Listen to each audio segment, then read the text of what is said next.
Okay, everyone, as mentioned, we're going to wait a couple minutes here just to make sure people file in still, but we're still having some tech issues. Apparently, COVID makes the internet go wacky. So I can hear you okay now. We'll have to work on those. I'm going to go note your because I can't figure it out. Okay. Just a warning too, I did have a couple drops of internet here today, like just wiped out completely off my phone and the computer this morning. So if it pauses or something and it freezes and dumps everybody off, I'm going to jump right back on. It'll just take a moment for me to reboot. You hear me? Yeah, you good? Yeah, you paused a little bit as you were talking, but I think I got the gist of it. I got the internet issue. Well, I'll tell you what, me and you will do signals to each other just in case. If I'm glitching out, you say something. Okay. Sounds good. You might have to do the entire thing and just go like this when you want me to hit the button, okay? Got it. All right, so I'm ready to start if you are. Sure. Okay. So everybody, just for tech issues again, there's a hand raising button at the bottom where you can say, hey, I can't really hear you because you're all glitchy in this internet stuff. Okay, so someone's already raising their hand. So can you, hand down, Dawn, go ahead and talk. Make sure they can hear you. Can you guys hear me okay? Raise your hand if you can hear Dawn. Okay, Dawn, you're the leader this time. Sorry. I'm gonna let you do all the talking. I think that was the same hand person, though. I don't think it ever went down. Oh, all the hands are down on my side. Okay.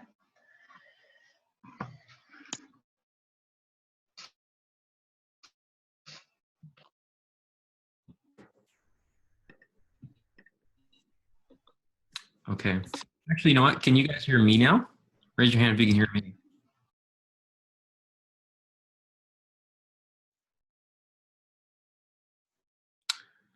Okay, they can hear me. Don, you froze again. This is super annoying.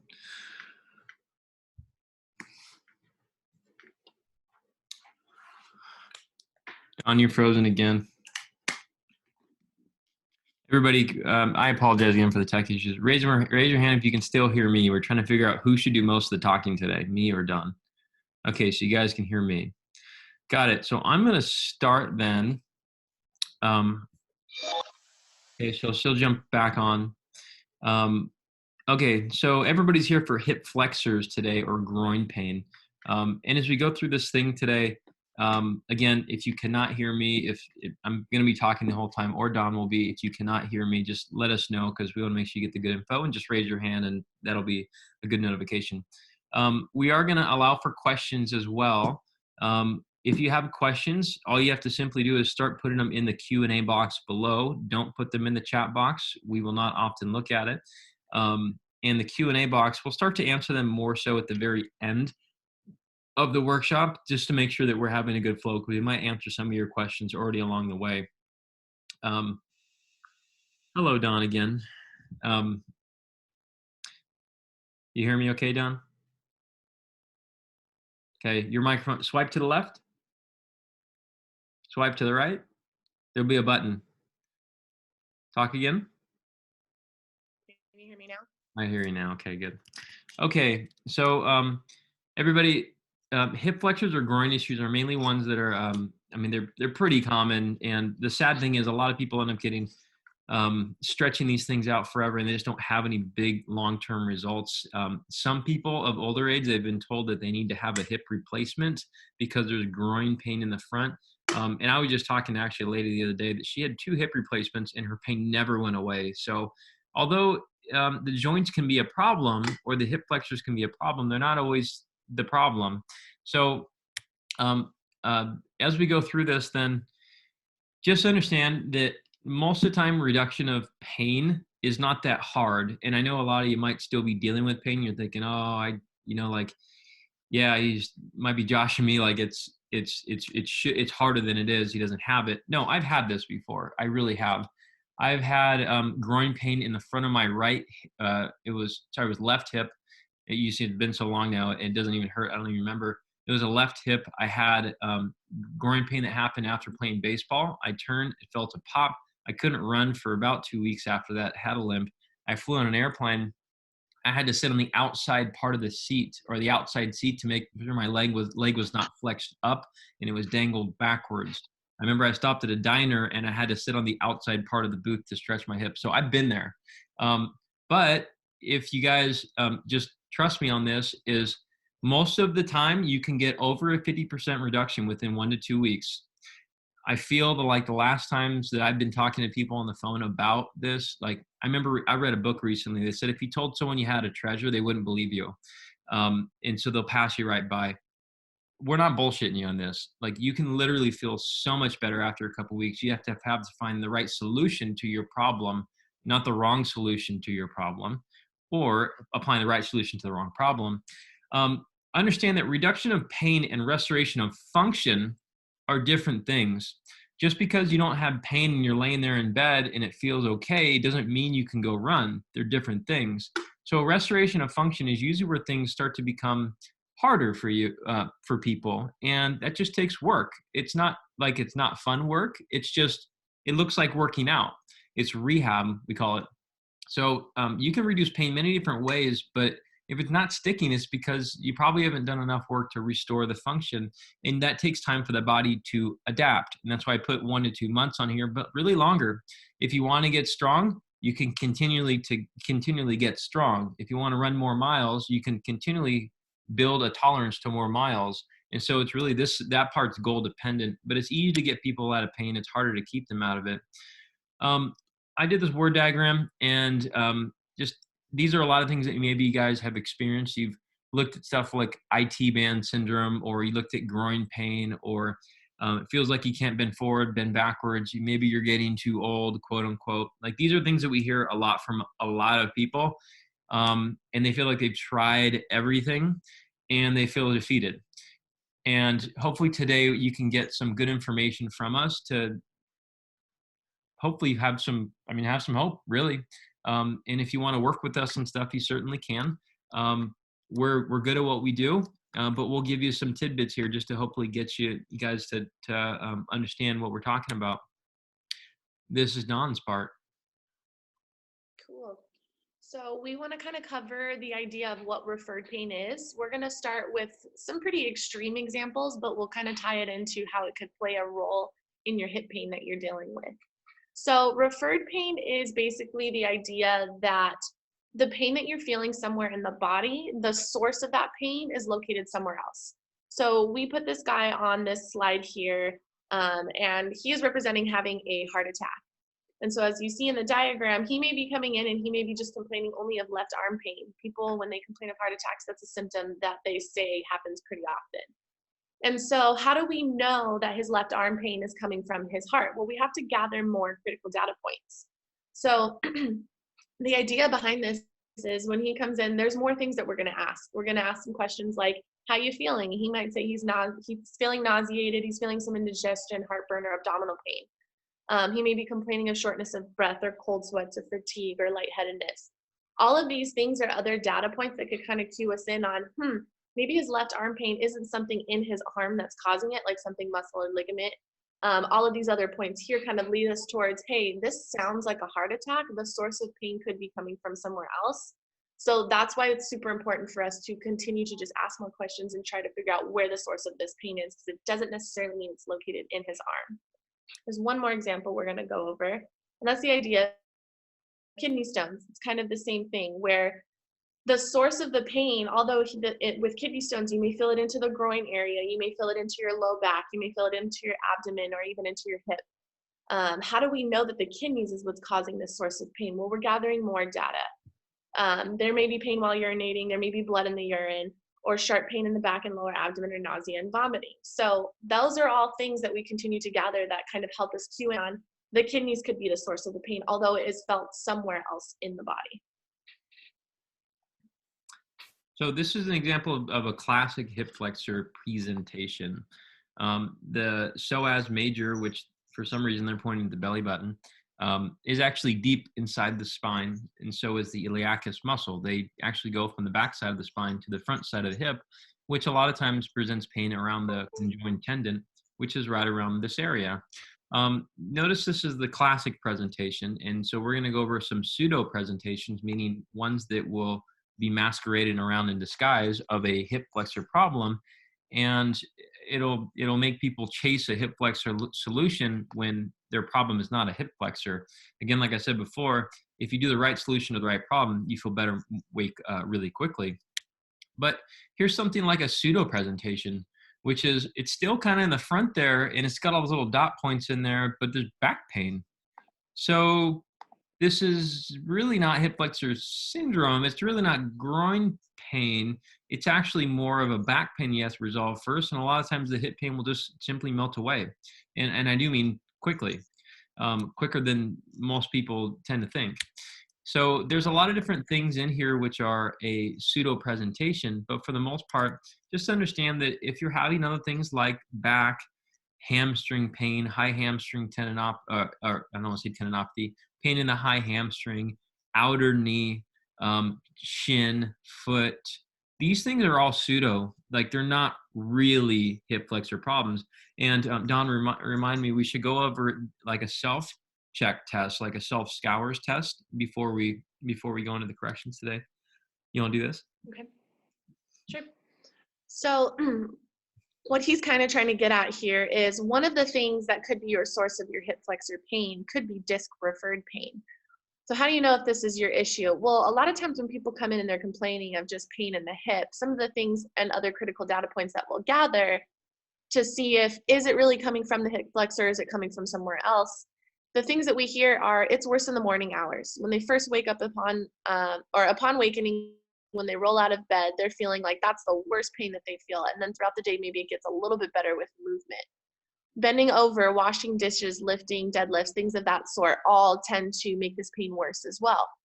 Prolonged sitting or prolonged standing, or even just getting up from a sitting to standing position are some of the things that people complain of with this hip flexor as well.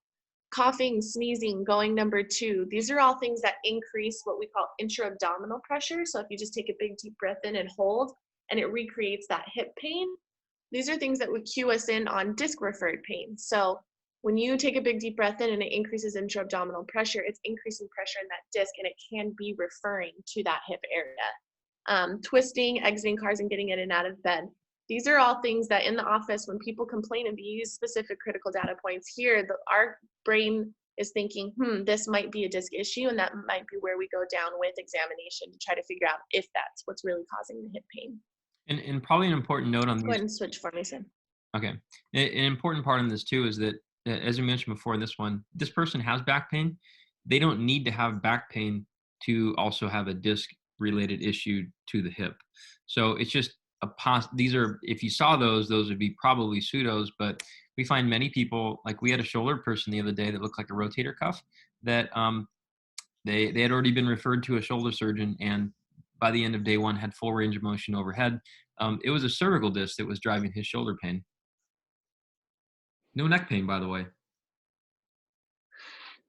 All right, so nerve referred pain.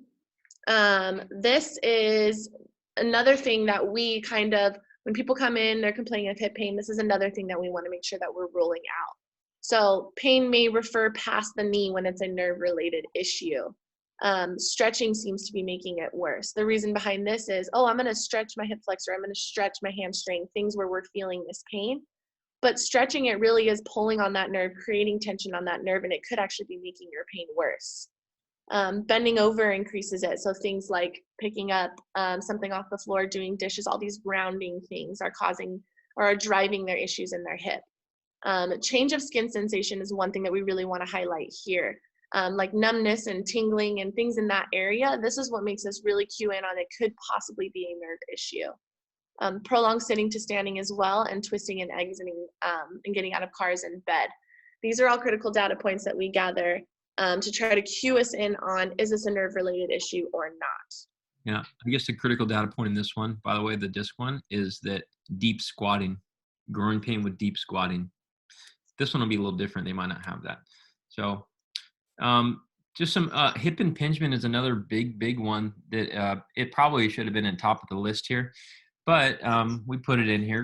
Groin pain is groin pain at rest. The hip flexor just doesn't seem to stretch and stay stretched. Increases with sitting or crossing legs, or sitting with narrow, I'd like to call it like the female way of sitting versus the manly way of sitting. So crossing legs versus not crossing legs. Narrow squatting, say if you like to back squat or front squat, but you feel much better when your feet are wider and when your feet are flared. It feels super deep in the hip, especially in the groin, the front of the groin. And sometimes there's minimal back pain, or there's pain into the SI joint. I'd venture to say that when we're not looking at, we're going to talk percentages. I'd say a strong percentage of people, let's just say 30% of groin pain people are disc referrals. Probably another like 30% are nerve referrals. I'd say the rest of them, like 30%, are these. We very rarely ever see anybody with a true hip flexor strain. And we'll show you in a test that we use to figure that out in a little bit. There's also a lot of people told they have muscular imbalances. Yes, this is good information, and it's all very relevant, and it ties a lot of the pieces together, but a true diagnosis is not weak abdominals, and it's not tight erector spinae and tight psoas muscle. You have to ask yourself, why are these things happening? Why is the hip flexor getting tight? What is it protecting? The body doesn't just generally get tight for no reason. It gets tight because of it's trying to protect something usually. When it comes to side-to-side imbalances as well, it's actually very common for us to find that somebody with, say, right groin pain has had a big left ankle injury in the past years. And if you watch them squat, it doesn't make any sense, but they actually put more weight on the side that hurts, such as the right hip. And so what that does is it overloads the side, and it's basically a condition of underutilization of the other limb to share the load. So it's just not fair to the right side. And if you just went in and got surgery on the right side, you're missing a really easy win just by loading the left side. Again, sounds like we're blowing smoke, but really we've had people with groin pain. I had a track athlete come in one time. She had right-sided groin pain, and we loaded the left hip with a specific exercise. Within literally the same session, she was able to do everything she wanted to do with no pain at all. Again, did it stay? That depends on how much work she did after that, but reduction in pain does not have to take very long. The last part here is the critical data points when going with muscular or tendon trigger point injuries or trigger points and so on. A lot of times people wonder if they've had a tear. Very valid concern. As you see, this gentleman on the left did have a tear because there's a critical data point called bruising. Bruising happens when there's something called fiber disruption. If you stab yourself or you cut yourself on like a fence, you will bleed. If you do not bleed, you did not cut yourself. So if you don't have any bruising, you probably don't have a positive MRI. And I know a lot of people want to see what is going on. I want to see it on an image. And by the way, an x-ray won't show any soft tissues that are worthwhile in this. It'll show a little signs of hip impingement, but it's almost a theoretical model. MRI will show stuff, but will it show stuff when you don't have bruising? Probably not. It's probably going to look fairly normal. And it's going to be super confusing because you're like, well, we don't see anything. What could it be? What is there to inject? Nothing. It's just that you have an area that's sensitive, kind of like a sunburn, and we chill it down. And the cool thing, at least with a lot of muscle and trigger point things, a lot of them self-resolve. Now, if you've had things for a very long time, there is a much higher need for tissue work. And I'm not going to invalidate the tissue work in that case. But again, is it a tear? Probably not, because a lot of people are worried about scar tissue. Scar tissue happens when something tore, fiber disruption. It's a natural healing process, so it's not always a bad thing. All right. So this slide here kind of goes over some of the things that you may have been trying up until this point. You've been trying to stretch your hip flexor. You've been trying to foam roll. yoga and all these little mobility things that we go through. And some of these may be giving you some temporary relief, but we're not figuring out why does it keep returning. So what we want to really think of here is these are some things that you may be trying and it may work for you, or others you hear about may work for them too, but it's just kind of important for you to take into consideration, is this the right approach for you? For your body, for your unique symptoms. And if it keeps returning, these may not be the right approaches. Everyone's a little different, and just don't get frustrated. We're going to go over some things right now that we think a lot of times when people come into the office, we try these with them and it really, really works. So we're about to go through, I think, about 2 to 3 different exercises or stretches. This is what you guys are here for now. And what we want to take note of is we're going to go through the first one, and then we're going to, if it doesn't work for you, that's okay. We're going to go and try a second one and a third one. If the first one works for you, maybe just stick with that one and just watch for the next few. You want to do a laying down scours, Seb? Is that what you're doing? Yeah, and we should do the, again, everybody, we're not trying to act as your doctor. This is a disclaimer, educational purposes only. If you do want to see us, you certainly can. We're in California, and we do have some stuff to help you guys out. Just stay around to the very end. But if you're really, truly concerned, you need to go see somebody, and no one's forcing you to do these movements here. Yeah, I don't know how the audio is going to be because I don't have my mic on. Can you hear me okay? Yeah, it sounds pretty good to me. Okay, why don't you dictate the scours then? So we'll just do passive active. Say that again? Do you want to do this? You want to dictate this? Because I'm further away from the mic. Sure. Okay, so one of the things that we want you guys to try to test out here is just getting down on the floor like Seb is. I hope that you can see him. If not, try to just like scroll into different screens, but I want you to see what Seb's doing here. He's laying on his back. And I want you to take, let's start with the non-symptomatic side that you're here for, and just bring the knee to the chest. You're just gonna try to pull that knee into the chest as far as you can, and just kind of take note of how that feels. And then kind of do a little bit of a rotation outward too, and just take a note of how that hip feels. Take the symptomatic side as well, and just pull the knee into the chest and just take note of how all of that feels there. And so, okay, and then another one we're gonna do is pulling the knee into the chest, but if you look at Seb, he's gonna try to pull to the opposite shoulder as well. So from here, pretend like you're still laying on your back. We don't want you to lay on your side here, but what you're trying to do is he's bringing his knee to his opposite shoulder. So what this is doing here is it's just applying some stress to that hip socket area, and we're just trying to see how this feels for you. This could be one of your retesting things that you try after we go through some of the exercises that we're going to go through next. Anything else you want to do? We can do a resisted hip flexion. Maybe just do, we can do this, knee way up and then push. Okay. Another thing you guys can do, if you can see Seb, he's still laying on his back. He's going to bring his leg up, 90-90 position, 90 degrees at the hip, 90 degrees at the knee, and then just try to push your knee down to the ground, but resist it with that hip as well. So he's just pushing, but he's not allowing his leg to go anywhere. Yeah, pushing this way. Exactly. And just take note of how that feels on your hip as well. We're going to retest these afterwards. Yeah. You know, one thing actually too, I'm going to do the crunch part. Just if you can we're going to crunch up unless it bothers your back, and then push again. Cool.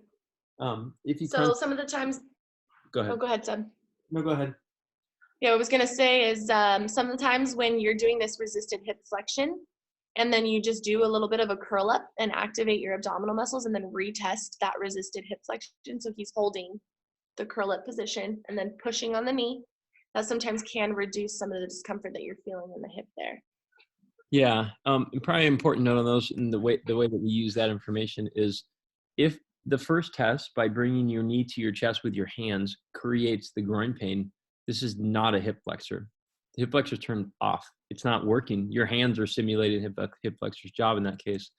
And a lot of times if you do the crunch and the push, that means you're loading the hip flexor with the support of the abdominal area, which means that core work might help. Because a lot of times that reduces people's problems. And those are super easy wins. It's just hard to navigate on your own.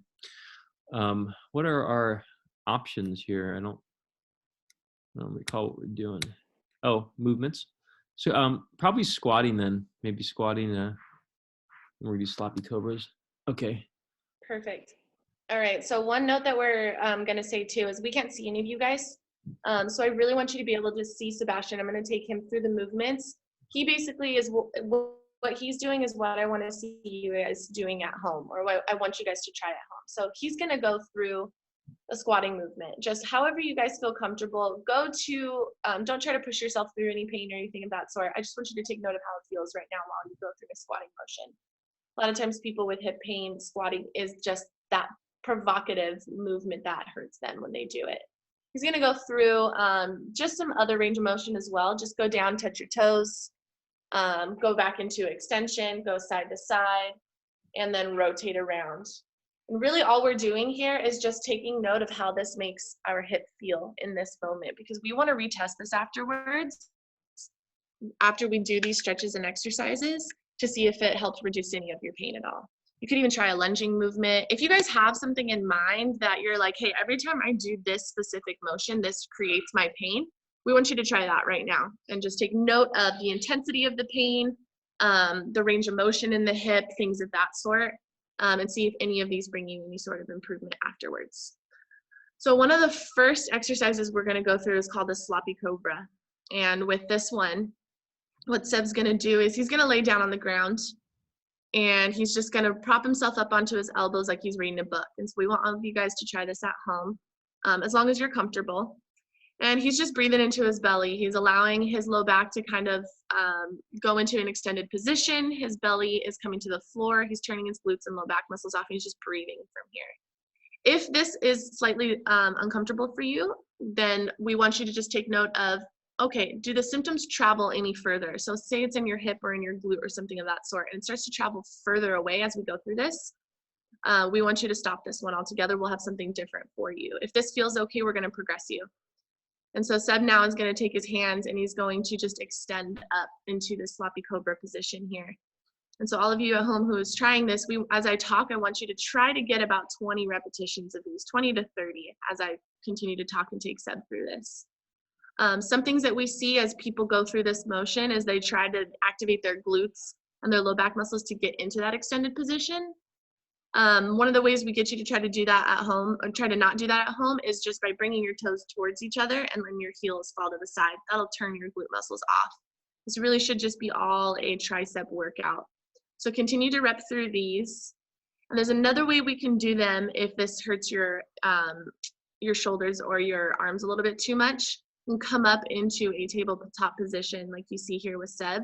And he's just gonna bring his hips up and then bring the belt buckle down to the ground and relax into that extended position. So all of you are trying to reach about 20 to 30 reps of these and trying to see if you can just get yourself a little bit more range of motion in that back area there as we go through it. Again, take note of if your pain symptoms are increasing while you were performing this, then this probably is not the move for you. We'll have something different for you, okay? Once you guys have reached about 20 to 30 reps of these, I think at this point there was about enough time to do that. I want you to stand up, try your squat again. Try bending over, touching your toes, going into extension. Just try any of those movements that you noted before that caused pain and see if it reduced it at all. See if it helped maybe increase your range of motion. Hey, I got further into the squat before my pain returned. We're not trying to take your pain away completely right now. We're trying to see if it just made any sort of difference for you. So Seb's just retesting here and seeing how his hip feels. What we're looking for is about a 30% improvement. So a lot of times people coming in and we do this and it's like, wow, within a matter of minutes, I got that much improvement. This is such an easy win and something that you guys can easily do at home to help reduce some pain and get over this discomfort when this pain does come on. Anything you want to add to that, Seb? I don't think so. I think you're pretty good on that. But I'm making a survey right now. Do you want to do the frogs next or 90-90? Let's do frog. Okay, got it. Cool. Cool. So one thing we want to note is that if this one worked for you, say you got 30% improvement in your range of motion or decrease in intensity, you guys, I wouldn't recommend you really trying these next ones at all. I think that extended movement is going to be the move for you and that you use at home on your own. If maybe this didn't bring you any sort of relief at all, or you didn't like getting into that position, try this next one that we're about to go through. Okay. And so it's called the frog position. So Seb's going to get down on the ground again.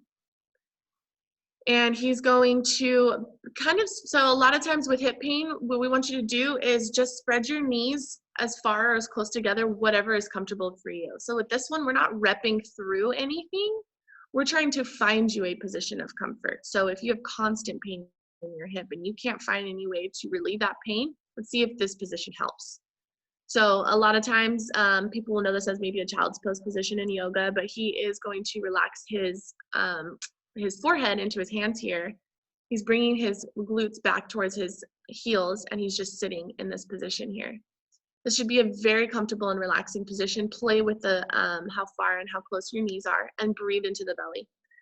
This one here is just a holding for about 30 seconds to a minute, as long as it's comfortable. This should not be painful at all.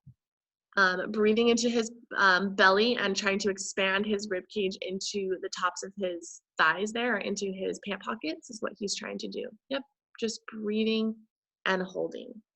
So what's the point of this? It seems like it's not really much of an exercise or anything of that sort. I just want to reiterate, it's just trying to find a position that your body can chill down in for a little while. We're constantly going through things that are creating pain.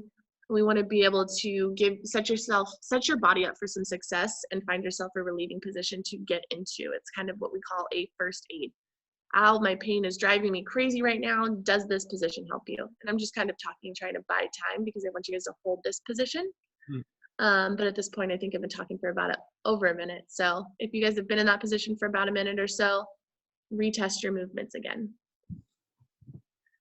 So get into your squatting, go down and touch your toes, do whatever movement it was that created that hip pain.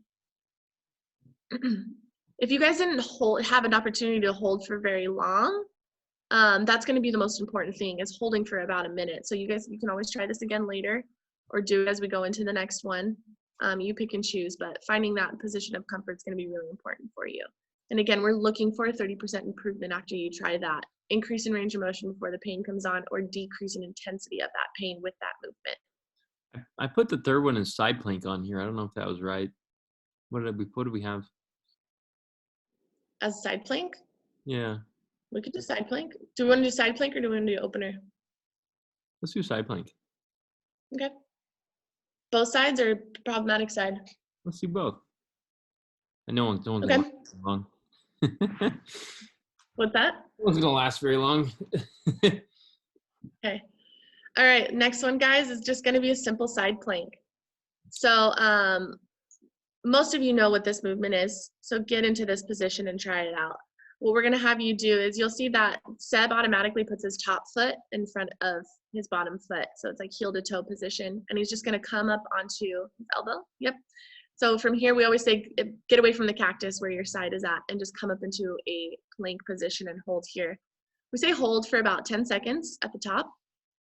And then once you reach 10 seconds, just tap your butt down. Not necessarily a side bend, but just sit back, relax, come right back up again. If you look at Sebastian, his bottom leg, like the side of his calf, like nothing's really touching the floor. The only pressure he's putting is through his elbow on the ground and through that bottom foot. He can lift that top leg at any point.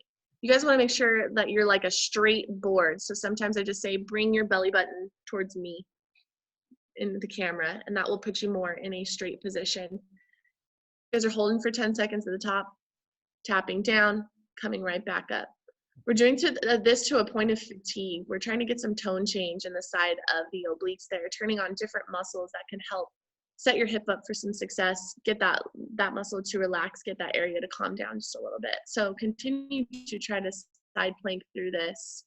Hold for 10 seconds at the top, relax at the bottom. When you feel like you can't do this anymore, actually, do we want to go to maybe a knee one? Let's show on the knees. If this one's too hard for you, try to go on the knees. So Seb just bent his legs, put his feet backwards, and he's just pushing through his bottom knee now. This can be a little bit of an easier way, like a regression in this movement, but what we're trying to do is just get you to turn your oblique core muscles on in this position. So hold at the top and relax on the bottom. And switch and try the other side once you guys have reached a point that you just can't really do it anymore. You want to add anything to that while they go through this, Seb? This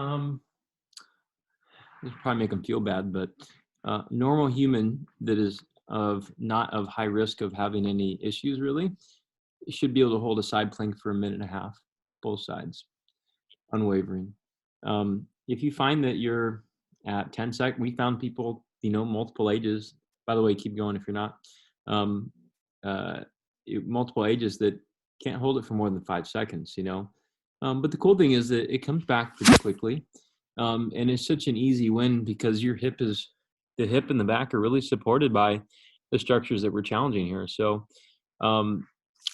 we strength in the area and endurance in the area is very helpful to decreasing people's pain, even when the other things don't work. That's why rehab is a thing, So this is just one thing that we could choose, but it's very, there's many things that we could choose. As you can tell, we're kind of like checking back and forth about what do you want to give them? There's so many things that we could try, but we're just trying some things that are simple via video here. You think that was enough time? Okay. Yeah, I kind of wanted to add something. If you guys are still going through this, like you're not fatigued yet, just keep going, and we're just going to keep chatting a little bit. But some of the things that you may be thinking is, well, I already do side planks. People come in all the time telling us that they do core work, they do glute work, they do side planks. The difference that we want to show you here is that we do it to fatigue. We do it to a point where you just can't do it anymore. A lot of times people will just do this for 3 seconds of 10, and then they're going to move on to something else. We're doing this to a point where we're going to see if it helps with your pain at all. So we need to get you to really work hard enough to see if it makes any sort of difference for you. Yeah. And then this, go ahead, Zeb. And it shouldn't create any reproduction of pain. If it does, then this is the wrong exercise for you.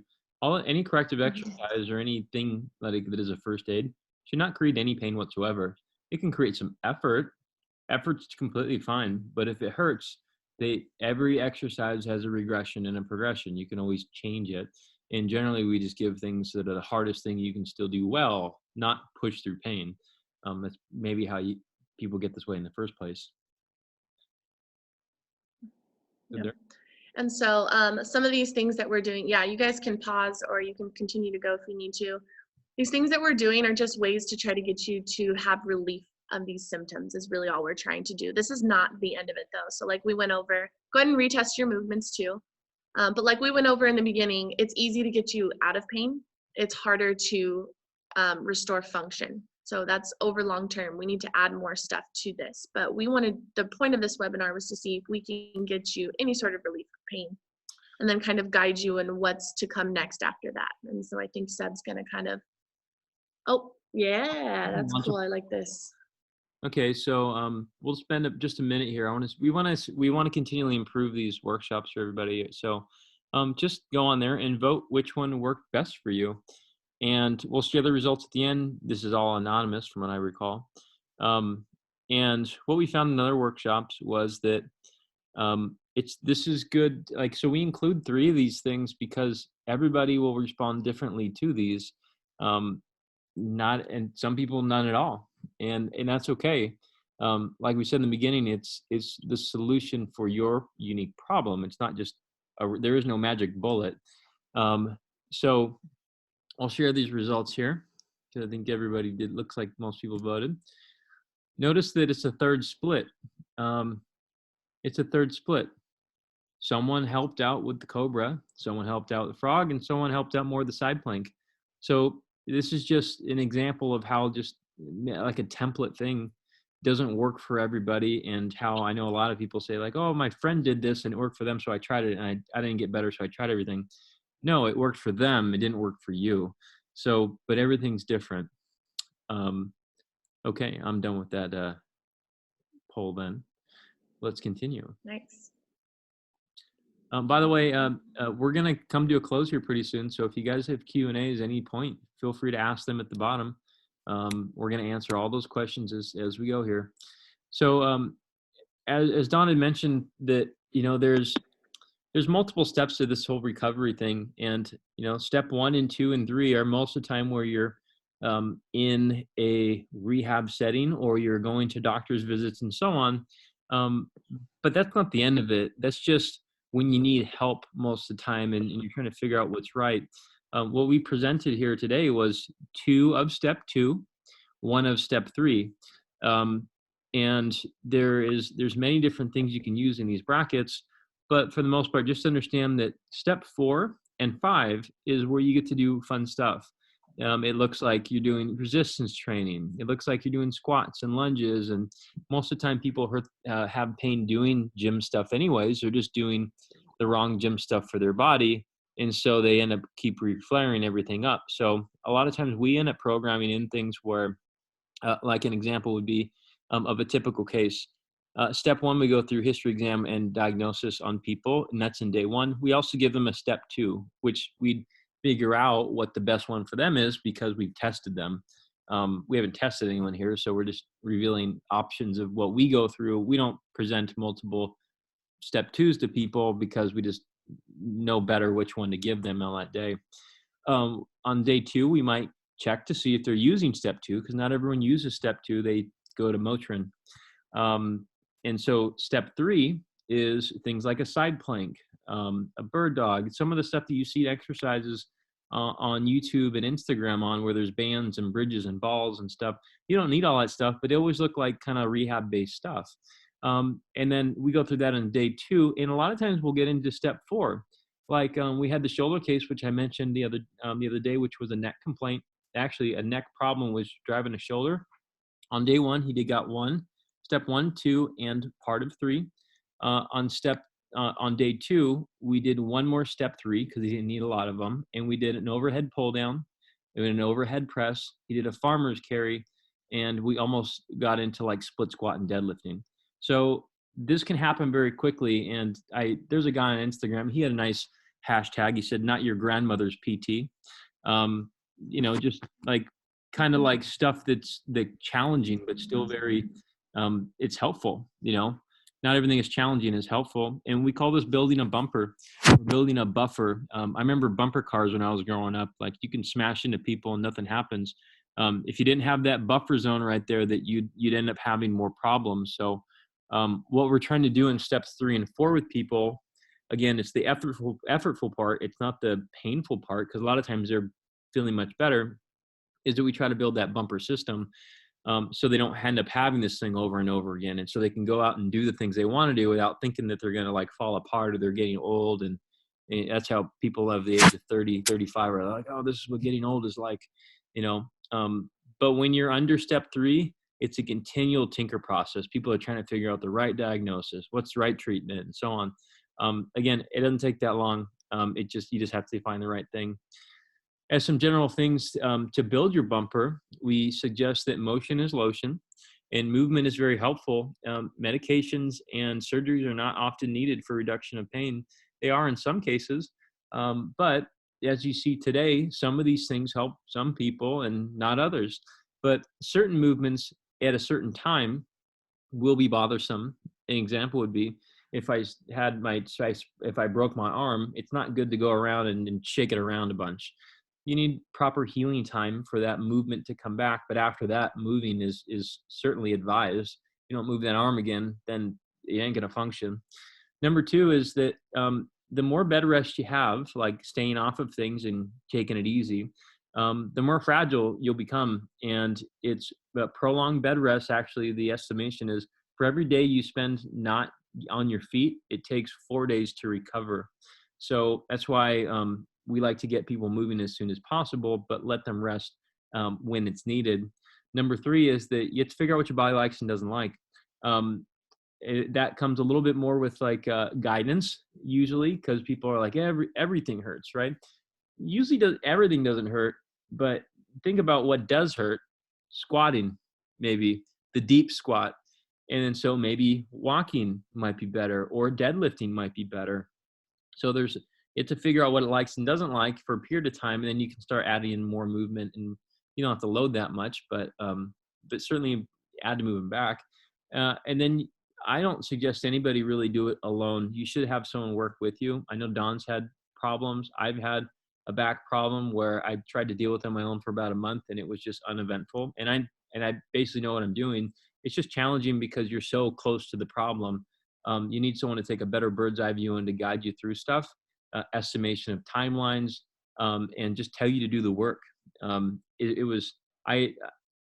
have patients that have they're ambitious. I'll give them that. They're like, oh, I just want to do this one session today, and then you just tell me what to do, and I'm just going to figure out the rest of my own. God bless you guys, because I know I couldn't do it. I had to go to a friend. I offered to pay him. He didn't want to take the money, but I saw him 4 times. That probably would have ran me a bill about $500 or so. And I paid a strength coach to come in and be with me 2 days a week for 3 months. It cost me well over $1,000. It was best money I've ever spent, because now I don't feel apprehensive about doing those activities anymore, because that's how I got hurt. So I'm a living, breathing version of do what we just suggested. It's to do what I do, not just what I say. So a lot of times people do need that help. And I love the analogies. It's hard to get a plane off the ground. It's not hard once you're up. So steps 1 and 2 is very challenging. It's mind-boggling. It's frustrating and so on. But after you get off the runway and you get into steps 3, 4, and 5, it's not that hard.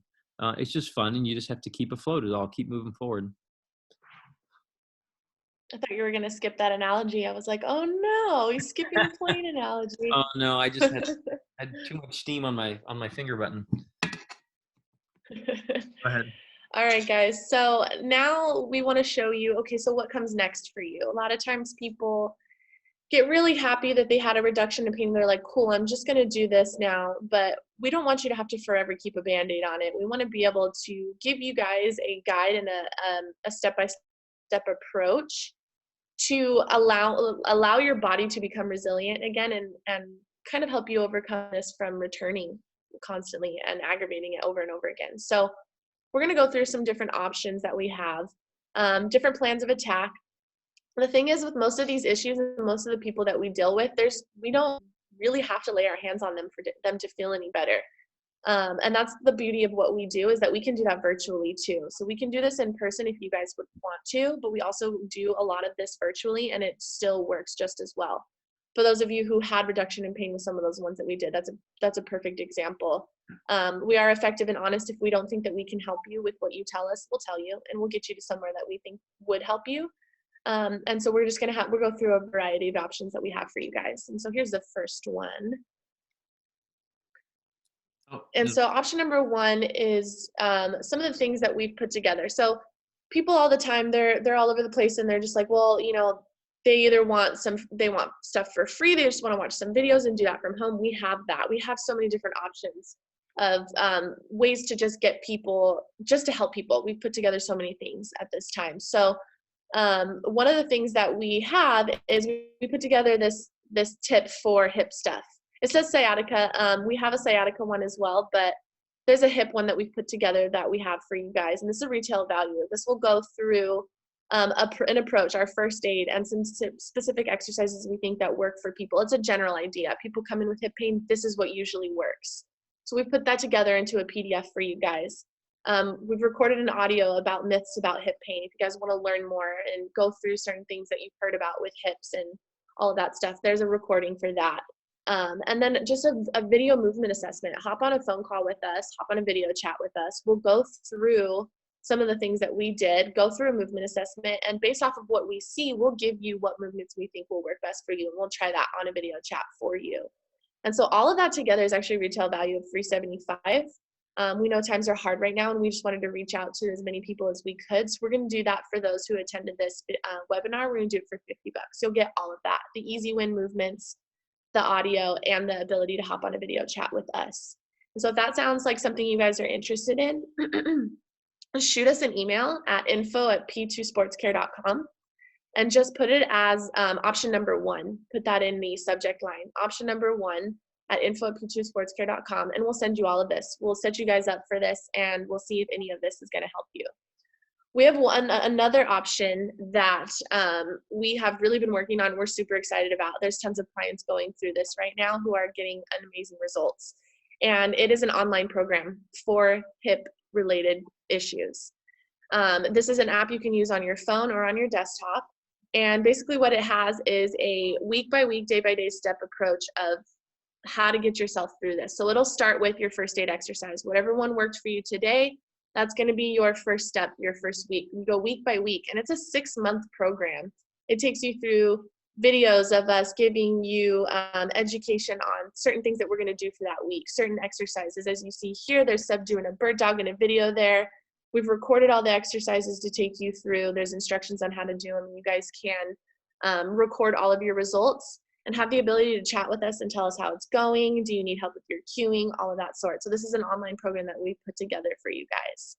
I've added some testimonials here of some of the clients that we've had going through this right now. Seb's had a couple. One of my girls, she's just finishing up her first week right now. And she messaged me on this app and said, I just did a bodyweight squat and I haven't been able to do that in so long without crazy amount of pain, that she was avoiding even doing that altogether. And she messaged me and said, today I was able to do a bodyweight squat without pain. And that was only 1 week into the program. I don't know if you want to share some of the people that you've been working with, Seb.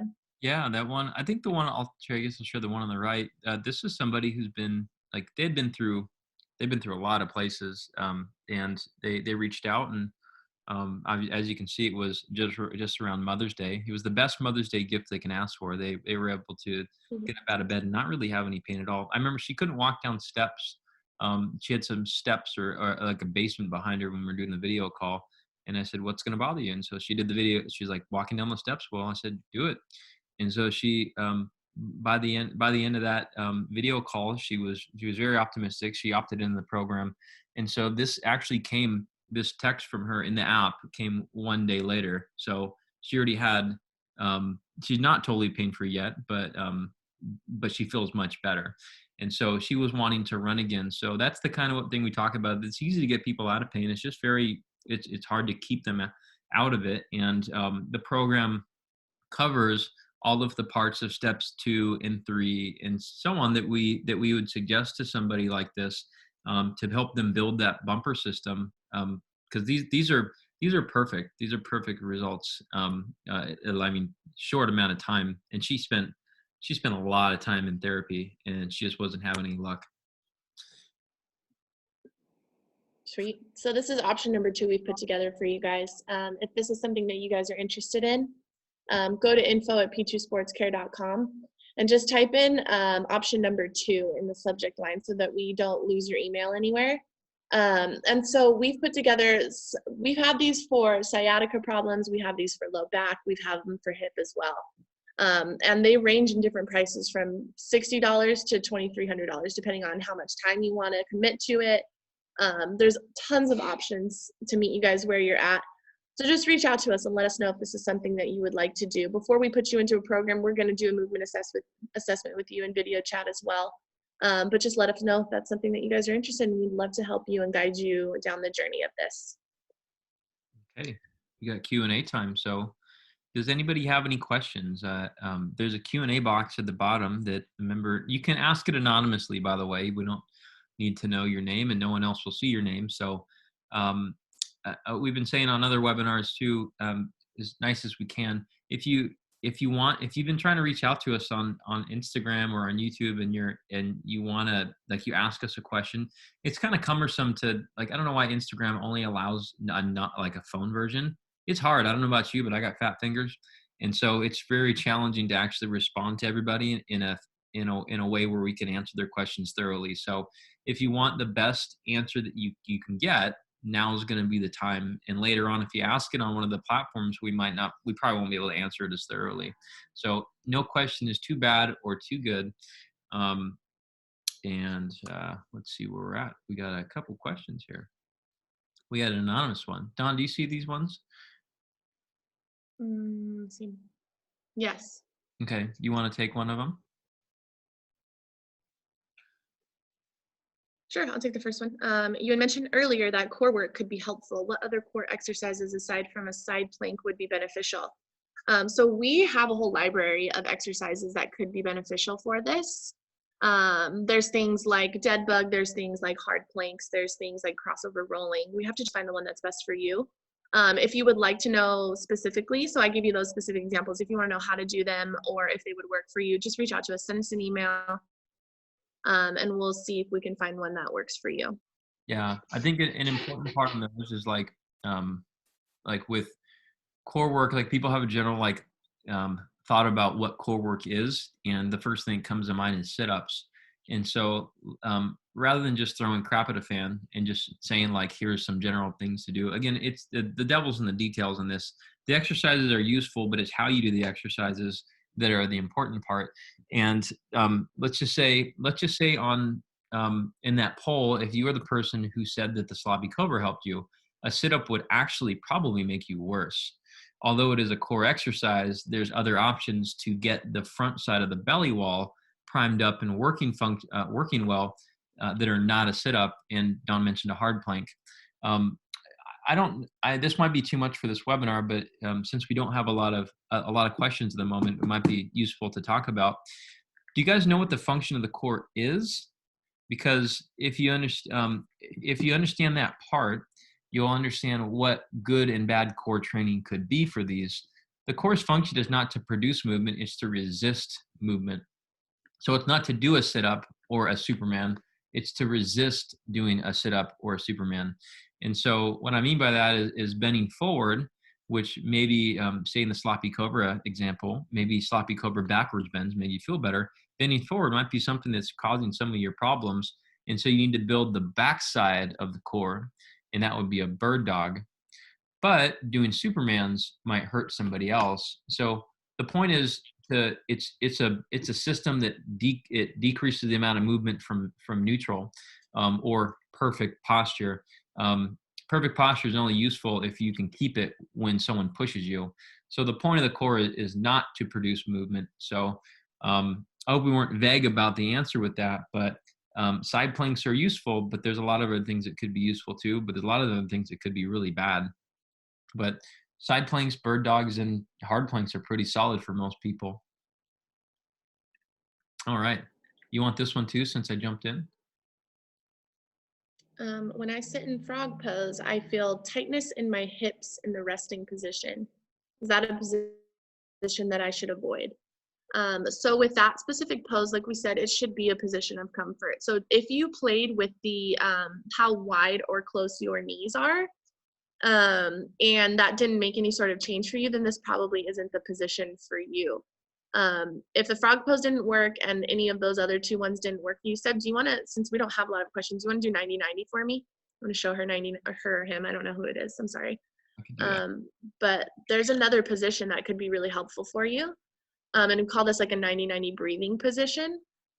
And so I'm going to have Seb kind of show this one really quick. So this one, you'll get down on the ground, and so it'll be less movement for the hips, and this could be a different position of comfort for you. So you can, he's using his bed, you could use a chair, whatever it may be, but you'll look at his hips and knees. He's at a 90-degree position there, and he's just relaxing in this position. You can also play with the position of your knees and how wide and close they are here. And he's gonna breathe into his belly in this position. He's putting just a little bit of pressure through his heels, maybe 5 pounds of pressure, but really just relaxing and seeing if this can help him. I had a patient who had some hip discomfort, and we just also played with the angle of her hips here too. So you can slide away or slide closer. Just play around with a movement that you can find a comfortable position for your hip. If there's a point there where you don't have any pain, hold that for about 30 seconds to a minute, and then try and see if that helps you. Yeah, it's probably, this always sounds silly to say, because I think people would say, no, I don't think you have pain. You don't understand this quite as much. And I think if you think about what pain is not here to punish you. Pain is here to actually guide you. And so when we have people do things like position of comfort, it's literally use your pain as an asset. It helps you figure out kind of like, what's that game? Hot, cold, hot, or you're getting close to it and then you get away and there's less beeps. It's like that. So when you're getting close to the position that feels good and that is letting the area desensitize, your pain will tell you about it. However, if it's a steady burn, like it hurts all the time, this could be an inflammatory problem, which is it's a different story. If it's consistent, But if there's fluctuations up based upon position or movement, then usually that's something that you can use pain as a very good guide on, and you just find out what feels good. Okay, we can coach people into what we think theoretically might be the right position of comfort, but only you have the pain, so we can't feel it. So it's really you tinker, and then pain won't steer you wrong most of the time. We have another one. My TFL cramps when my toes are pointed together. Is this due to glute weakness? Toes are pointed together. Can you describe what you mean by toes pointed together? Do you understand the position, Don?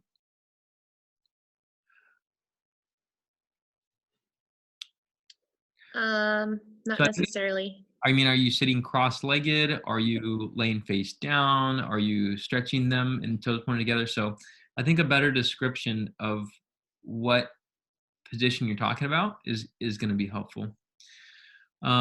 So if things hurt, again, with all activities equally, then it's hard to use pain as a guide. So we have people that come in again, and this is, again, I've told people over and over again that it's very challenging to be in pain.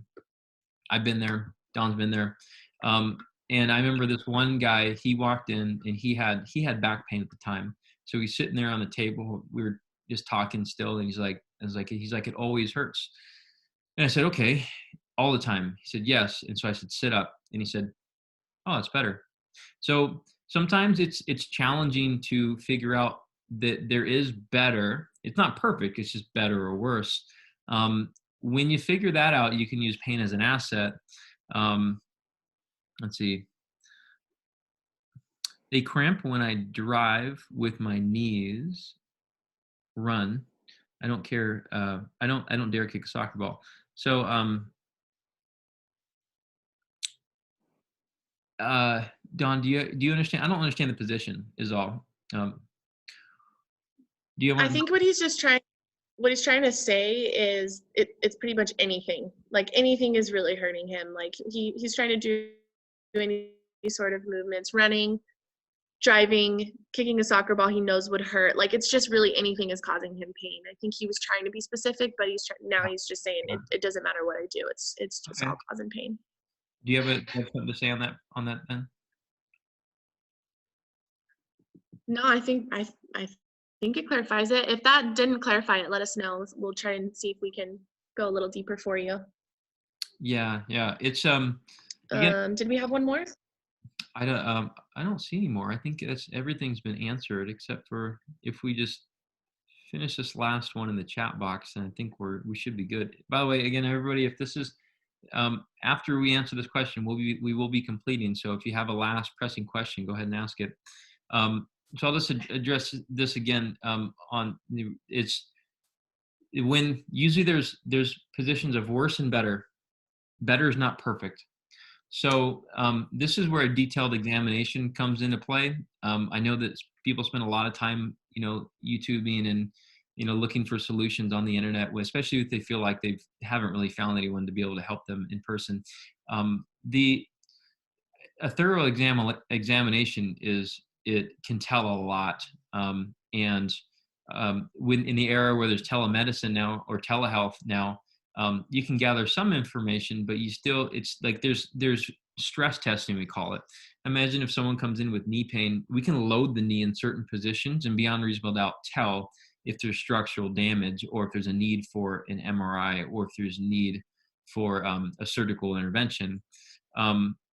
But a thorough examination takes time. It takes at least 15 minutes or more. And it takes a lot of times what we figure out is the initial information that people give us with their history taking process. We can figure out a lot of information that way. Again, in the workshop, we talked about data points. In kind of what you're saying here, this is just a few data points. An examination would actually cover a lot of data points. And so I don't want that to seem like we're kind of brushing it off, but really at this point, I don't know. We don't know. There's not enough data to guide you either way. But if you do want to reach out to us for an examination, we'd love to help you out with this. We haven't had to send I think the last hip I've had to send out for surgery was he was like a 70-year-old gentleman, probably about like 4 years ago. Everybody else has responded very well. So, okay. Anything else want to add before we leave, Tom?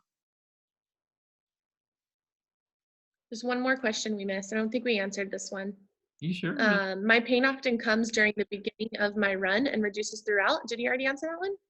Oh, there's 2 more in there. Got it. No, I didn't see these ones pop up. Go ahead. Okay. So it usually happens as my right foot strikes the ground. Do you have any tips for that? My pain often comes during the beginning of my run and reduces throughout. It often happens as my foot strikes the ground. Do you have any tips for that? So for that one, I mean, my first thought is like how you're warming up. I think of that in a way. A lot of times with people, what we do is we give them the certain tone changes in the core and tone changes in the glutes, and then have them go and do their run. And a lot of times that'll make a difference. Sometimes throughout their run, their position changes, and that could play a role as well. So that would be something that we would need to gather more information on for you. That's kind of my contribution to that. What else would you think about foot striking the floor? Yeah, I think, well, I'll just go off of like maybe like what some people end up doing with this is they say, well, depending upon how passionate you are about running, some people say, well, I just can't run anymore. I wouldn't say that's necessarily the thing in this, although I don't know your case really that well. But there's a thought of just that the hip is unprepared. I know that a lot of people during quarantine times have been going out and taking runs or doing 5 workouts a week, which they're not used to. And so a lot of times, again, when we mentioned in that pyramid, we're creating an adaptation. We're creating a stimulus, a situation for the body to create change and be prepared for activities.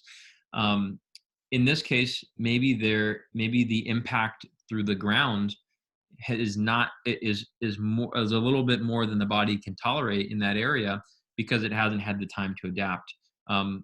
I've said over the years, for many people, the only reason we're in business is because people go from less activity to a lot of activity, and they end up having an issue. And that can happen from anything. You type too much, 10 hours a day when you haven't typed before, it's gonna hurt. I think sitting's a skill you have to build upon. I don't sit that much, and quarantine time is throwing me for a loop a little bit because I'm used to move around with people.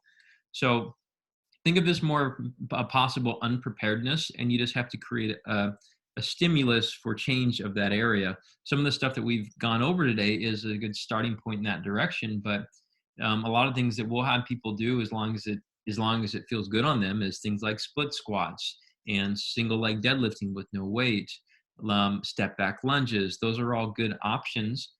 Again, if it's not painful, but if there's groin pain with a split squat, then that is a no-go. So none of these should be painful. They should be effortful. Hope that makes sense. But I think there's hope for you. Message us. Definitely. Okay. I think we're all done there, right? I think so too. Okay.